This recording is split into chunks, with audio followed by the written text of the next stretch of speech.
इसका मतलब मैं ये माना कहा गया कि जयराम महतो अभी अगर अच्छा लड़की मिल जाए और परिवार अगर बोल ले कि बेसरा जी बोल दिया जयराम बाबू अभी शादी नहीं करना है, मैं वो माना नहीं कर रहा हूँ।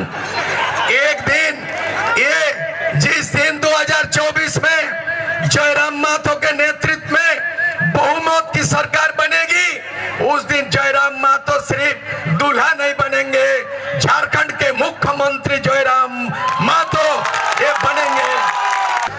नरेंद्र मोदी हेमंत सोरेन ससुर तलक झारखंडी मानुष यहाँ है, झारखंडी लोगों को नियोजन यहाँ देना है, नौकरी यहाँ के नौजवान को देना है, और तुम बेटा 1932 पारित करके तेरे ससुर को भेजेगा। नरेंद्र मोदी हेमंत ससुर 3 करोड़ जनता की हमारे की कसूर এইটা বিচার করতে হবে। हमारे हजारों नहीं लाखों नौजवान आज उनका जुनून दिखने को मिलता है।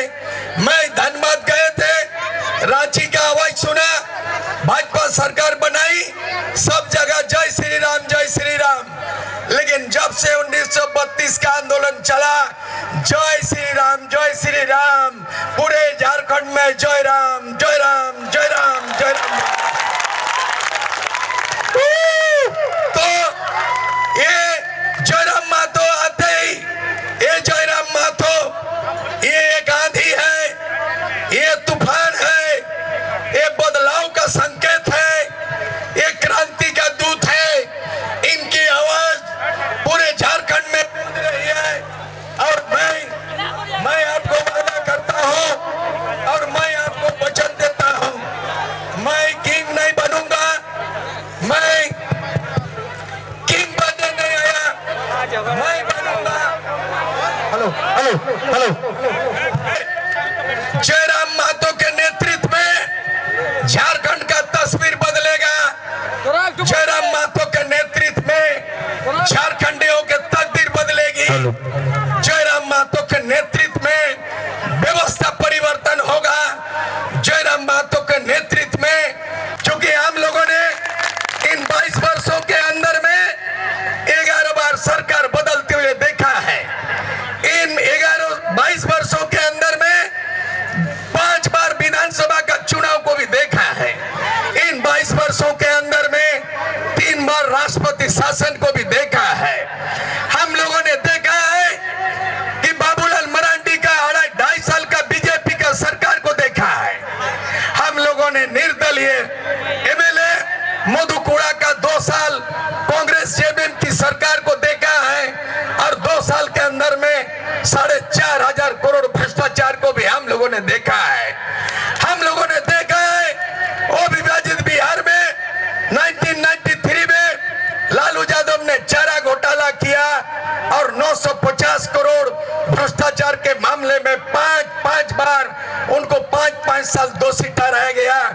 और वही लालू यादव आंदोलन नहीं होता, 32 की हथियार आंदोलन धनबाद बोकारो से नहीं निकलती, 5 लाख मानव श्रृंखला में कतारबद्ध लाइन नहीं होता, विधानसभा का घेराव नहीं होता, और झारखंड के राजनीतिक दबाव नौजवानों की ओर से नहीं होता, तब तक ये 1932 का विधेयक, ये शिबू सोरेन बाप बेटा की सरकार, कांग्रेस की सरकार, ये अब बाध्य नहीं होता।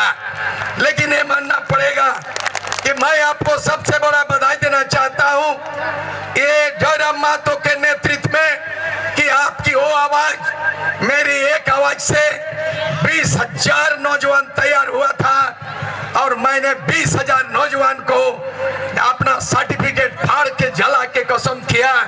और 1 जनवरी 1948 को खरसवा गोलीकांड में 1 जनवरी को हम लोगों ने सर्टिफिकेट को जलाया और अपने खून से लिख दिया 1988 में कि जब तक झारखंड राज्य अलग नहीं होगा तब तक हम कोई नौकरी नहीं करेंगे, जब तक झारखंड अलग राज्य नहीं होगा कोई चुनाव नहीं होने देंगे, और जब तक झारखंड नहीं होगा शादी ब्याह नहीं करेंगे, और जब तक झारखंड नहीं होगा हम जो है ना घर वापस नहीं जाएंगे। इसका मतलब मैं ये माना कहा गया कि जयराम महतो अभी अगर अच्छा लड़की मिल जाए और परिवार अगर कर रहा हूं। एक दिन ये जिस दिन 2024 में जयराम माथो के नेतृत्व में बहुमत की सरकार बनेगी, उस दिन जयराम माथो सिर्फ दूल्हा नहीं बनेंगे, झारखंड के मुख्यमंत्री जयराम माथो ये बनेंगे। और उस दिन इनका शादी हम किसी दूसरे राज्य के किसी कुर्मी लड़की को दुल्हन बनाएंगे और झारखंड के मुख्यमंत्री का ब्याह हम लोग गवाह बनेंगे, ये तब बनेंगे करे। और साथ ही साथ आप लोगों को मालूम होगा महाभारत के वो दृश्य को, महाभारत का युद्ध हुआ, महाभारत का युद्ध हुआ तो मैं किधर जाऊं? एक है कौरव और दूसरे तरफ पांडव। कौरव पांडव की लड़ाई ही महाभारत तो है, लेकिन उस महाभारत युद्ध में पांडवों के पक्ष में श्री कृष्ण अवतार हुआ था और अर्जुन के रथ में, महाभारत की लड़ाई में अर्जुन के रथ में स्वार्थी कौन बना था? श्री कृष्ण बना था। मैं स्वार्थी नहीं हूं, मैं स्वार्थी नहीं हूं, बल्कि आज के तारीख में 2024 की महाभारत की लड़ाई में अर्जुन बनेगा जयराम माथो। इस लड़ाई में सूर्य सिंह बनेंगे, सारथी बनेंगे और 5 पांडव की जीत होगी और बहुमत की सरकार इनको ताजपोशी किया जाएगा। यही मेरा सपना बाकी है, मैं आपको वचन देता हूं।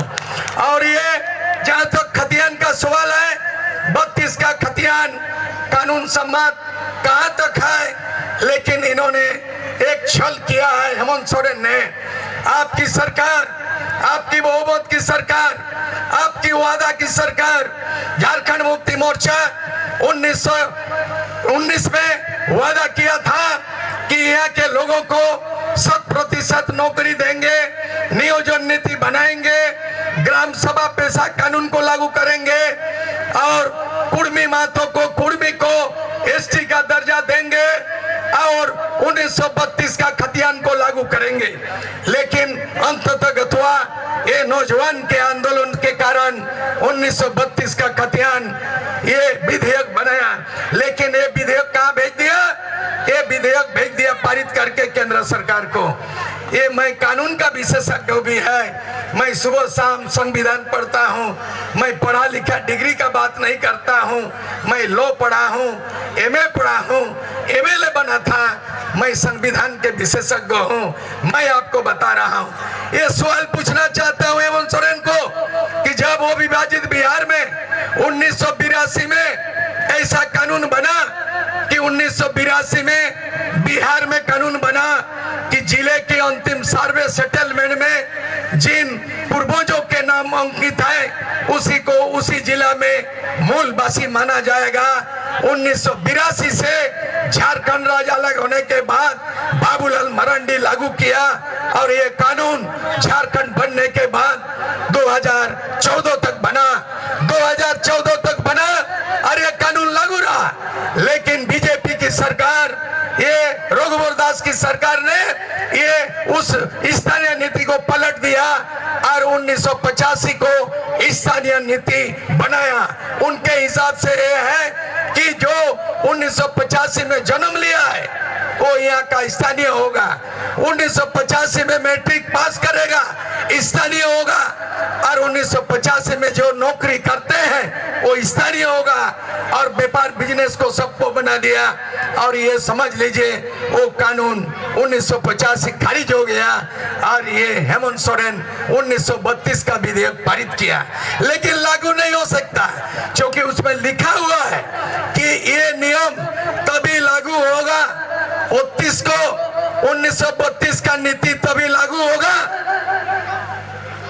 जब वह ससुर पास करबे नरेंद्र मोदी वह ससुर वोट रखी है और झारखंड इधर की कसूर नरेंद्र मोदी हेमंत सोरेन ससुर। झारखंड मानुष यहाँ है, झारखंडी लोगों को नियोजन यहाँ देना है, नौकरी यहाँ के नौजवान को देना है और तुम बेटा 1932 पारित करके तेरे ससुर को भेजेगा नरेंद्र मोदी हेमंत ससुर। কসুর এইটা বিচার করতে হবে। আমাদের কি কসুর? হ্যাঁ, আমাদের কি কসুর? এই বিলটাকে পাঠাই দিল কোথায়? ওই দিল্লি। और এখানে কি बाली कब होगा वो नहीं जानते हैं। 1982 में दिल्ली नहीं भेजा गया। 1982 का स्थानीय नीति खतियान के आधार पर बना और झारखंड और विभाजित बिहार में 1982 से खतियान के आधार पर स्थानीय नीति लागू हुआ संपूर्ण बिहार में और 2014 तक चालू रहा। लेकिन क्या उतना बुद्धिजीवी हो गया कि 1932 का विधेयक पारित तो कर दिया, लेकिन तब लागू होगा जब नरेंद्र मोदी लोकसभा से पारित करेगा। और लोकसभा कब पारित करेगा? 2024 में लोकसभा का चुनाव है और 2024 में झारखंड विधानसभा के चुनाव है। तो दोनों चुनाव लड़ोगे। जनता को चुना देखे, जनता को चुना देगा, हर दोनों चुनाव लड़ेगा। साढ़े साढ़े लड़ाई लगे और बाछुर ठेंग भांगे। ये बाप रे बाप रे बाप रे, वो साढ़ बोटे नरेंद्र मोदी साढ़ और हेमंत सोरेनो एक नंबर भाड़। तो झारखंडेर मुख्यमंत्री भाड़ और केंद्र सरकार प्रधानमंत्री साढ़। तो साढ़े भाड़े लड़ाई लगे और जनता बाछुर ठेंग भांगे। इटा किन्तु होते नहीं दिबे जयराम बाबू। इटा जयराम बाबूर टीम सेना इटा सहयोग करते पारबे নাই। আমরা চাই যেমন এখনই পাই। আমরা চাই 1932 এর খতিয়ান চাই। আমরা চাই এখানে তুরন্ত স্থানীয় নীতি লাগু হোক, এখানে নোটা ভাষায় লেখাপড়ি লাগু হোক। আমরা সব জায়গায় দেখছি এখানে হিন্দি চলেছে, ভোজপুরি এবং ধানবাদ থেকে সরে গেছে, ধানবাদ থেকে সরে গেছে আর বোকারো থেকে ভোজপুরি সরে। বললি শিক্ষামন্ত্রী ইন্টার ফেল, শিবু সোরেনের যত বেটা ম্যাট্রিক ফেল, নিজেই শিবু সোরেন 7 ফেল, হেমন্ত সোরেন সরকার চালাচ্ছে সিস্টেম ফেল। আর ওইগুলা বলতে এখন বলছে সূর্য সিং বেসরাকে ঢুকাও জেল। সারা রে বাপ রে বাপ রে বাপ। बोलो बोलो तो আমি বলবো ও ফেল, ই ফেল, সিস্টেম ফেল, তো আমাকে ঢুকাবে জেল। এই সরকার দেখো তো এমন অবস্থায় বলতে আমরা তো এখন আর বেশি সহ্য করব নাই। আমরা এই ঝাড়খণ্ড, বৃহৎ ঝাড়খণ্ড, এই বৃহৎ ঝাড়খণ্ড যখন এই বলেছিল কীর্তিবাস কর্মকার পুরুলিয়ার বিরাট গায়ক বাংলায় গান করেছিল, ঝাড়খণ্ডী ভাই ঝাড়খণ্ডী তোর ঘর কত দূরে রে, আর কি দুঃখে কাঁদেছ ভাই সুখে রে সংসারে রে, তোর দেশে মাটি সোনা তবু তোরা ভোখা রে, ঝাড়খণ্ডী ভাই ঝাড়খণ্ডী তোর ঘর কত দূরে রে। এখনো বৃহৎ ঝাড়খণ্ড আমরা পাই নাই।